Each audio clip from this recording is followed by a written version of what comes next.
എല്ലാവർക്കും നമസ്കാരം. നമ്മൾ ആവർത്തിച്ച് കേട്ടിട്ടുള്ള പാട്ടുകളിൽ കുറച്ച് പാട്ടുകളാണ് രമേശൻ നായർ സാറ് നമുക്ക് മയിൽപ്പീലി എന്ന് പറയുന്ന ഒരു കാസറ്റ്, അതിലൂടെ ദാസേട്ടൻ ആലോചിച്ചിട്ടുള്ള കൃഷ്ണഭക്തി ഗാനങ്ങൾ അല്ലേ. എല്ലാം ഒരുപാട് ഗാനങ്ങൾ അതിനകത്ത് എന്നും മലയാളികൾ നെഞ്ചേറ്റിയ പാട്ടുകൾ തന്നെയാണ്. യമുനയിൽ കരഹര പ്രിയയായിരുന്നെങ്കിൽ മഴമുകിലെ നിന്നെ തഴുകിയനേ, നീ എന്നുമെന്നുമൻ പ്രേമ സംഗീതത്തിൽ നീരാടി നിഗമങ്ങൾ തീർത്തേനേ.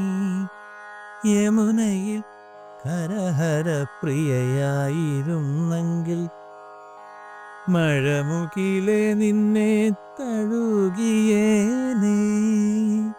അതുപോലുള്ള സൃഷ്ടികൾ പിന്നീട് ഉണ്ടായി കണ്ടിട്ടില്ല, വരും എന്ന് പ്രതീക്ഷിക്കുന്നു. ഓക്കെ, അപ്പോൾ എല്ലാവർക്കും നല്ലൊരു ദിവസം. നന്ദി.